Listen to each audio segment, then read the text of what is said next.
Better step on it, Rochester. Yes, sir. It'll be nice to get to the studio before my broadcast starts. Don't worry, boss. We'll have time to spare if the wind don't change.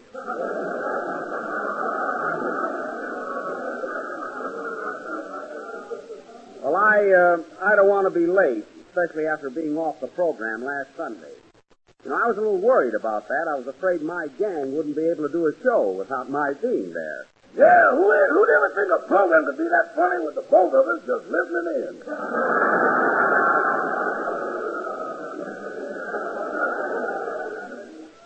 Yes, it did go over pretty well. Say, boss, that's the first time you ever missed a broadcast, ain't it? No, it happened once before when I fell asleep at a movie. It was my picture, too. I can't understand it. Is everything comfortable there in the back seat, Mr. Billingsley? Oh, fine, thank you. It's awfully nice of you to give me this lift. Oh, don't mention it. I wouldn't have bothered you, but my magic carpet is at the cleaners.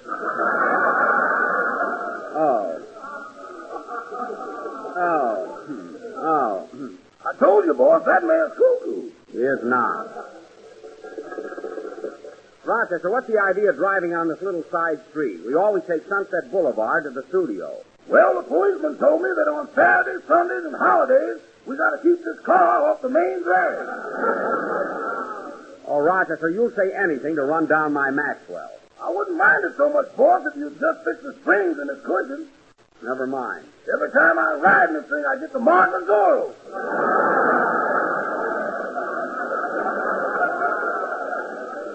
Too bad about you. Oh, Mr. Billingsley, are you sure you wouldn't like to come to the broadcast with me? No, thanks. Just drop me off at the bowling alley. I'm going to have this ball taken off my thumb.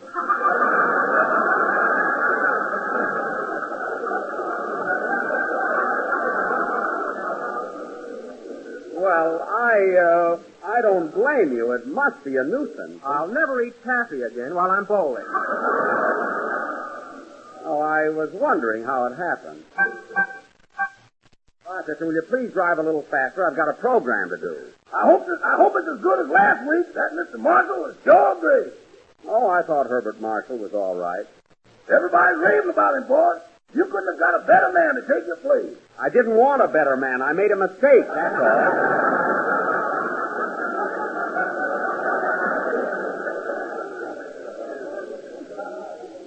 I ought to have my head examined. He's the talk of the town from Central Avenue to the sea. Oh, don't get so poetic. Just drive me to the studio and forget about Herbert Marshall. I sure laughed when he looked at Mr. Harris and said, "Whiz, fella, isn't he?" What's funny about that? And another thing, Rochester, you don't have to enjoy him quite so much. Who pays you, Mr. Marshall or me? Lately, it's been Santa Anita.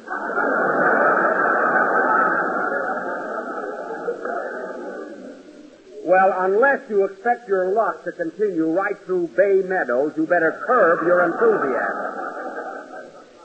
Now get me to the studio. Can we give you a lift, Babe? Mr. Billingsley, please. Now, that girl is a total stranger. Drive on, Rochester. She was kind of cute, though.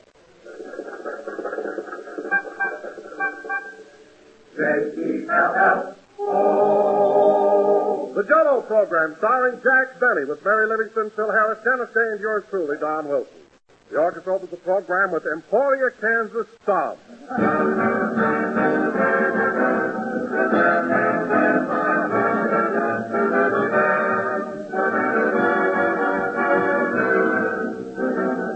During the past 40 years, I suppose that literally millions of housewives have said to their grocers, "Jell-O, please." But this oft-repeated phrase has recently been revised. Nowadays, housewives all over the country are saying Jell-O and Jell-O puddings, too. For today, friends, there's a new member of the famous Jell-O family, Jell-O puddings. 3 grand creamy puddings that bear the same name as Jell-O, that have the same high Jell-O quality, and that sell for the same low Jell-O price. Jell-O puddings are rich, mellow puddings, as smooth as cream and full of luscious flavor. And like Jell-O, they take only a few pennies to buy, a few minutes to make. Be real sure the next time you order Jell-O, ladies and gentlemen, you order Jell-O puddings, too. In all three flavors, dark, rich chocolate, smooth, delicate vanilla, and golden butterscotch. Remember, Jell-O puddings are made by the makers of Jell-O, so you know they're good.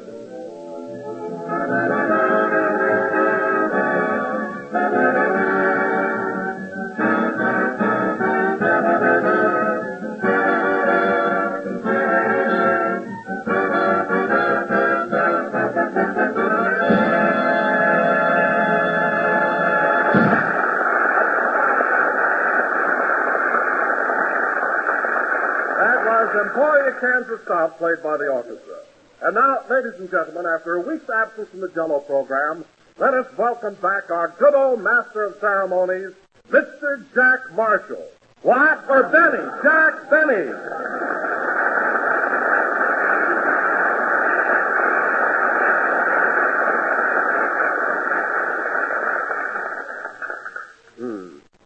Jell-O again. This is Jack Benny talking. And, Don, you were a little mixed up on that introduction, weren't you? Oh, yes, I was, Jack, and I'm sorry. It was just a slip of the tongue. Well, don't worry about it, Don. It could easily happen.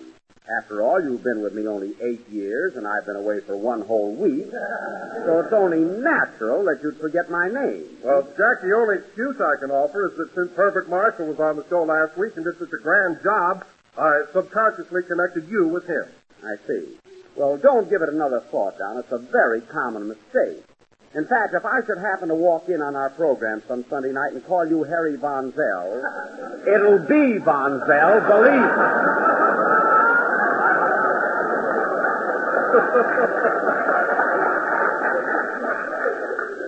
If I'm not too subtle. Now, wait a minute, Jack. There's no reason for you to feel jealous of Bart Marshall. You may have done a very good job, but there's no one who can ever take your place in our hearts. Don, if there's one thing I can't stand, it's a big fat hypocrite.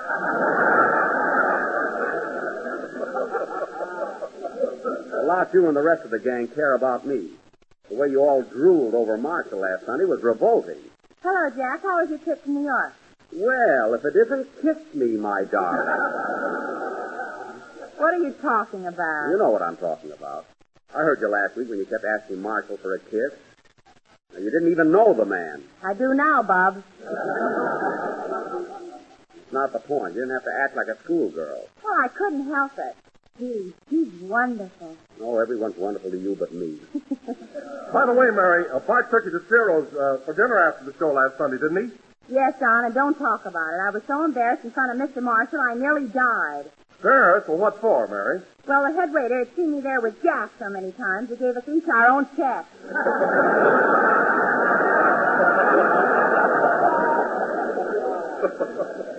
Now, listen, Mary, the only time you ever pay your own check is when you order a la carte. The regular dinner is always on me. And you know it. Gee, Mr. Marshall is such a gentleman. After we left Ciro's, he took me straight to my house, shook hands, and said goodnight. Well, why shouldn't he? He didn't try to put his foot in the door like you used to do. Oh, for crying out loud. No kidding, Mary. Was Jack that kind of a guy? Now, wait a minute. As long as Mary's telling stories about me, let's get it straight. Look, Don, years ago when Mary first came to work for me in New York, it was raining one night, so I said to her, you live way over in Plainfield. Can I take you home? Can I take you home girly? All right, girl. Everybody said it in those days. Anyway, Don. Yes? Anyway, I put on my yellow slickers. With hat to match. It was a set. All the fellas were wearing them.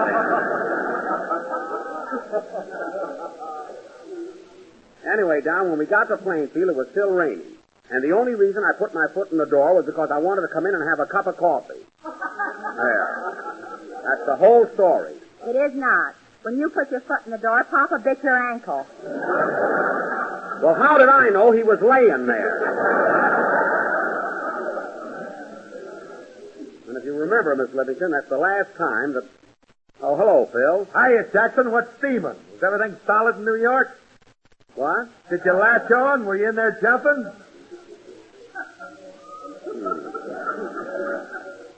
Weird fellow, isn't he?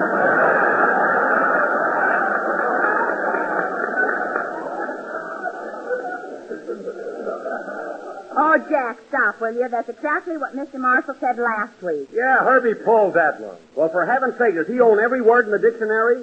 What a fuss you're all making over that guy. Now, wait a minute, Jack. What are you so upset about? It was all your idea. Yes, you asked Mr. Marshall to be on the program. You asked him to take your place. I didn't ask him to get laughs. He's a legitimate actor, and he double-crossed me.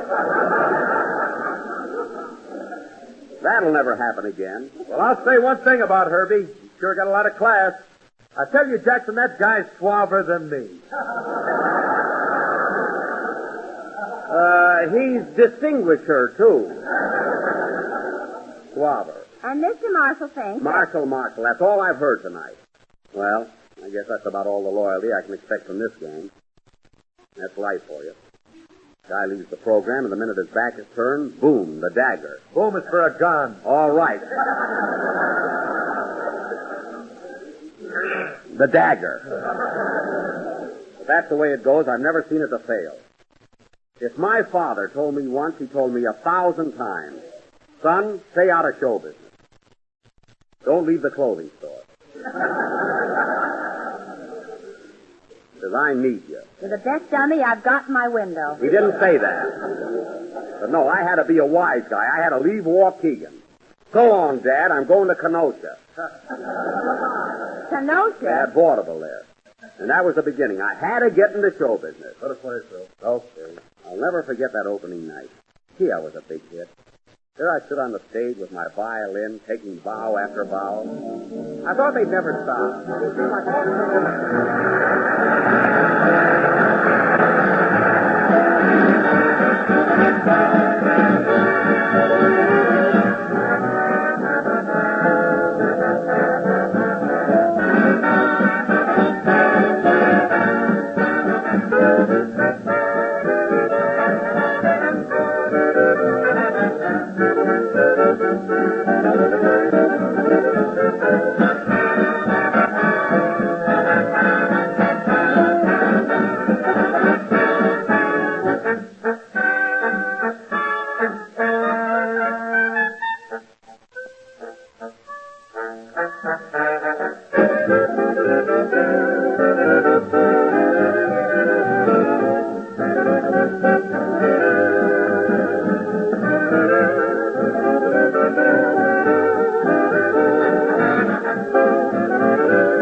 After Kenosha, I went to Milwaukee.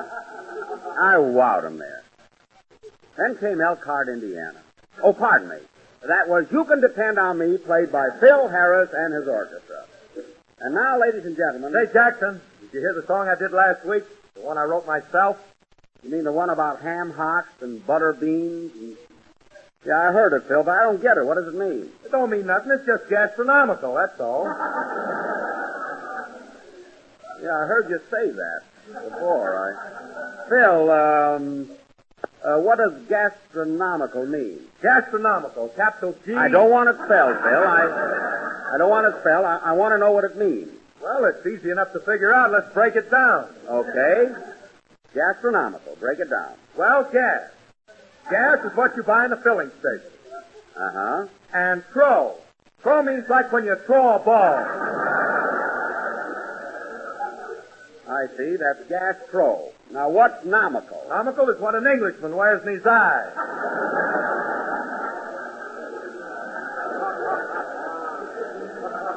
That's monocle, but I'll settle for nomical.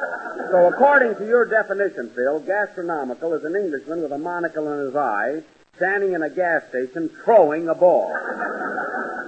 Now, what's that got to do with your song? Are you trying to befuddle me? No, Phil, I just want to show you that you don't know what you're talking about. Oh, hello, Dennis. Ladies and gentlemen, before Dennis says hello to Jack, let me tell you about Jell-O, America's favorite gelatin dessert. John, the kid's waiting. It's not only gastronomical and easy to make, but comes in 6 delicious flavors, strawberry, raspberry, cherry, orange, lemon, and lime. So look for the big red letters on the box. Okay, now you can sit down. Thank you.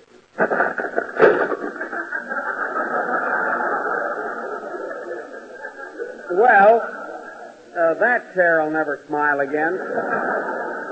They can sweep that up. Can I say hello now? Yeah. Hello, Dennis. Hello, Mr. Benny. What's going on? Oh, nothing. Boy, did we have a program last week. Is that so? Who was responsible for that hilarious half hour? The big movie star, Hubert Marshall.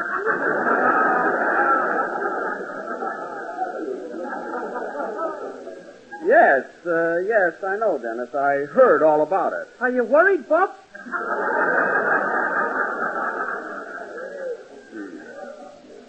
Dennis, you don't know it, but it's not too late for you to become a policeman.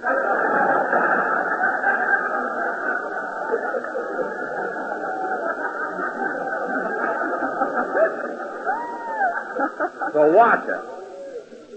Anyway, a lot of people missed me last Sunday. Fred Allen didn't. He said it was the best Jello show he ever heard. Oh, he did, eh? Yes, he said it was the first time our broadcast had any class to it. Well, Allen's the fine one to talk about class. Any man that can be on a gasoline program for 6 months and still have those spots on his vest. Well,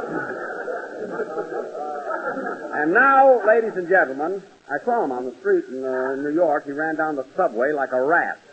What a coward. And now, ladies and gentlemen, for our feature attraction tonight, the Benny Little Theater Bunch will present their version of Somerset Maugham's great play and Warner Brothers' sensational picture, The Letter. Wait a minute, Jack. We did The Letter last week with Herbert Marshall. And we're doing it again tonight with me. Show that guy how to play it. Mary, what are you doing there? I'm printing a sign. I'm going to picket you. Put down that pencil. Whether you like it or not, right after Dennis's song, we're going to do this play. Not with me in it. Me neither. Jack, I think you're very silly to do it. Well, that tops everything. Fine, pal. Honest to goodness, if I'd have saved my money, I'd quit radio right this minute. What? I said if I'd have saved my money, I'd quit radio. You've saved enough tinfoil alone to retire. What a girl. I maybe have 75 pounds of tinfoil, and right away I can retire. Anyway, fellas, we're doing our version of The Letter, and that's final. So, Dennis, go ahead with your song. Okay. Say, Mr. Benny, what's tinfoil selling for now? 16 cents a pound. Sing, Dennis.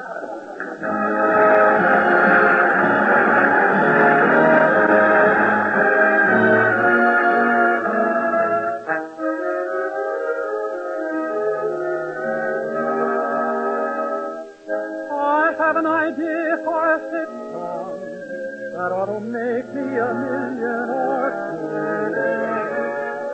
two. This little idea for a sitcom is inspired by my love for you. You, a heart wonderful for any single heart.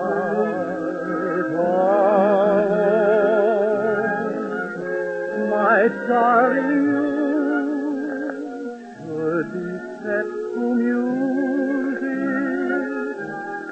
for all the world.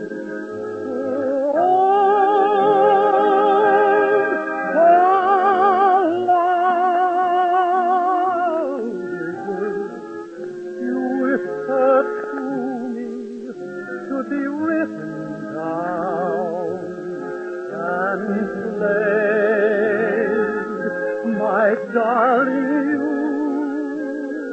should be set to music for your number one on my heart. If away.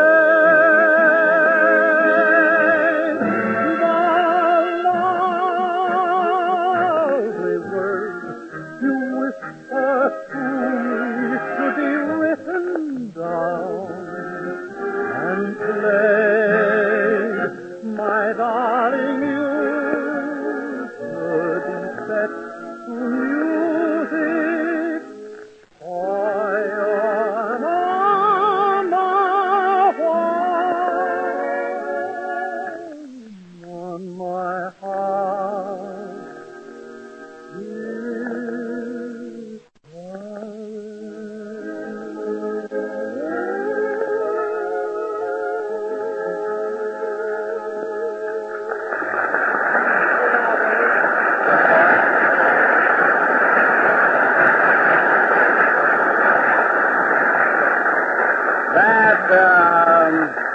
was You Should Be Set to Music from Crazy with the Heat, sung by Dennis Day. And Dennis, I hate to bring it up right now, but I was out in my backyard this morning, and I noticed that while I was in New York, you did not mow my lawn. I'm sorry, Mr. Benny, but I was pretty busy last week. Well, sorry isn't quite enough, Dennis. You see, a contract is a contract. And when you signed your name to that little piece of paper, you agreed to sing and mow for me. So tomorrow morning, I better hear a familiar rattle in my backyard. Well, I'm going to be pretty busy all day tomorrow, too. Dennis, are you going to mow that lawn, or do I have to take you to court? Now, it's up to you, kid. What's it going to be? Okay, but I'm going to run over the petunias. You'll do nothing of the kind. And while we're on the subject, Dennis, next time I wish you'd mow the lawn straight. Don't spell out down with Benny. And now, ladies and gentlemen, for our featured attraction, the letter. Holy smoke, he's going through with it. Yes, Bill. Now, I will play the part portrayed on the screen by H.M. That of Robert Crosby, the rubber planter. And Mary, you're going to be Leslie Crosby, my wife. I won't say kiss me, my darling. Yes, you will. It's here in the script. Now, Don. I won't put any feeling into it. You will, too. I will not. According to my contract, all I have to do is tell jokes and manicure your nails every Friday. That's so. My contract says I have to tell jokes and play music. Bill, your contract says that you tell jokes and play good music. The word good is in there. Don't you remember? We scratched that out. Oh, yes. Your lawyer said it was irrelevant, immaterial, and impossible.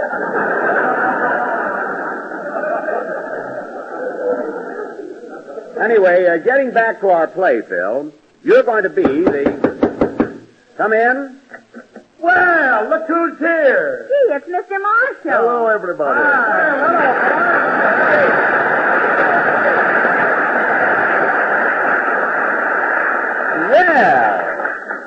Well, Bart, what brings you here?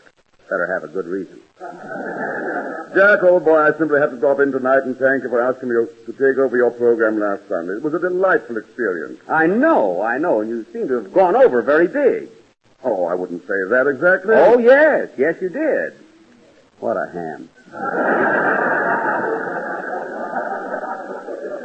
Well, it was nice of you to drop in, Bart. You know everybody here. Of course. Hello, Don. Well, hello, Bart. Glad to see you again. And Phil, how are you? Hiya, Herbie. Sandra Claxton. Get out with the news.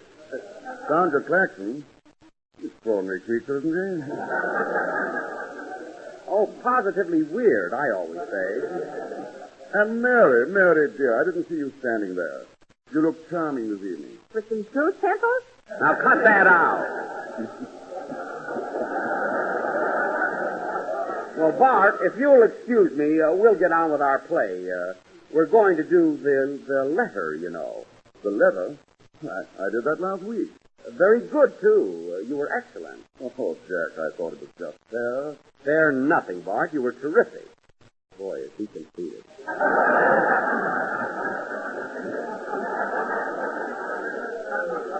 Now, if you don't mind, old boy, we'll go ahead with... Say, Bart, look what I've got on. Why, Mary, are you still wearing that orchid I gave you last Sunday? Yes, and I'm going to wear it till there's nothing left but the tinfoil. Then Jack takes over.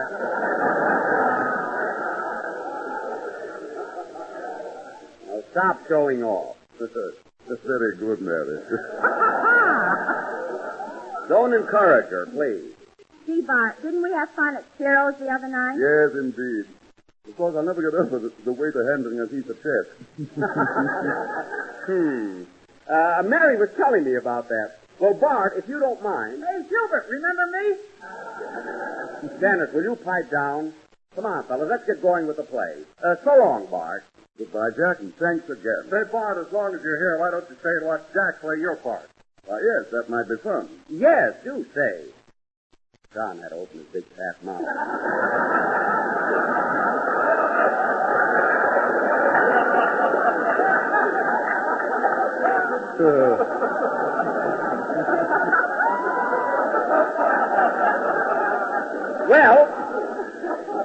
Well, let's go, shall we? Sit down, Bart. Dennis, get Mr. Marshall a chair. Oh, don't bother. I'll stand right here. Okay. Okay, Now, the opening scene of the play, the opening scene is the courthouse in Singapore in the Malay Peninsula. I will play the part of Robert Crosby, the rubber plant. That's Robert Planter. Well, he makes me nervous.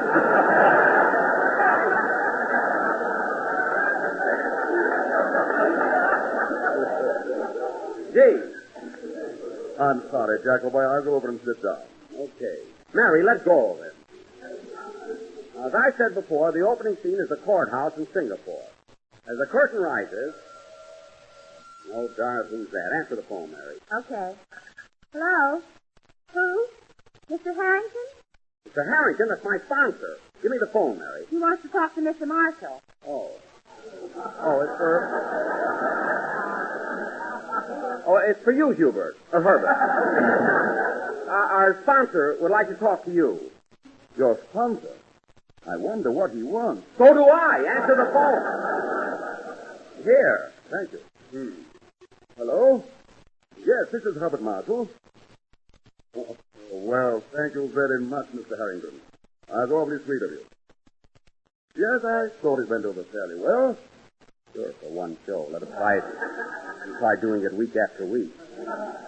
What's that, Mr. Harrington? Oh, no. No, I couldn't have been that good. Week after week, that's the test.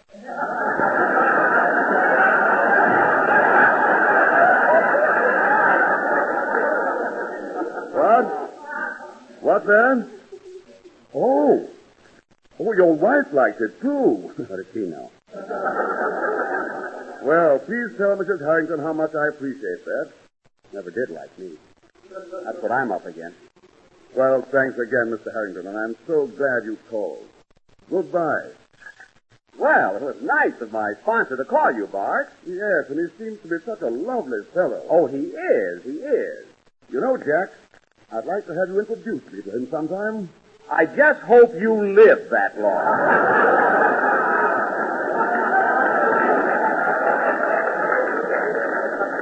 And now, ladies and gentlemen, for our play, The Letter. The Letter. Let's do the letter, R. Mary, we're going to do The Letter. Hey, Jack, look at your watch. We haven't got time to do a play. Well, it's not my fault. I started to do it 10 minutes ago. Anyway, we're going through with it. Get your parts, everybody. Now, don't be silly, Jack. They'll take you off the air. They wouldn't dare. Let's go. The opening scene, ladies and gentlemen, is the courthouse in Singapore. Leslie Crosby, wife of Robert Crosby, a rubber planter, is on trial for her life. And as the curtain rises, she's being escorted to the crowded courtroom by her attorney, Howard Jordan. Supposing the next time you give a party, friends, your invitations would be as follows. You are cordially invited to attend a party at our house. Jell-O will be served. But one thing sure, every single guest will be on hand when the happy day arrives. Because Jell-O, ladies and gentlemen, holds an invitation no one can resist. And folks just naturally seem to know that when there's Jell-O for dessert, the party is bound to be a lot of fun and a big success. Jell-O's brilliant glowing colors add a charming touch to the table. Make Jell-O the ideal dessert for all festive occasions, and the rich, intriguing flavor of Jell-O is just as delightful as the juicy ripe fruit itself. Better yet, parties that feature Jell-O are easier to give because Jell-O takes only a few minutes to make and a few pennies to buy. So keep plenty of Jell-O on hand for the parties ahead and for regular family desserts. Order all of Jell-O's 6 delicious flavors. And be sure you include strawberry and raspberry Jell-O. Each has a new improved flavor obtained by using a natural flavor base artificially enhanced. And they're both better than ever. Enjoy Jell-O's distinctive goodness real soon, and enjoy it often. This is the last number of the 19th program in the current Jell-O series, and we'll be with you again next Sunday night at the same time. And now, ladies and gentlemen, I want to thank Mr. Alton Cook and the radio editors of the United States and Canada for the honors accorded us in the recent World Telegram poll. Also want to thank my listeners and my authors, Bill Morrow and Ed Boulogne. And, oh, yes, I want to thank Mr. Herbert Marshall for stealing my show last week. Good night, folks. I'm not really mad.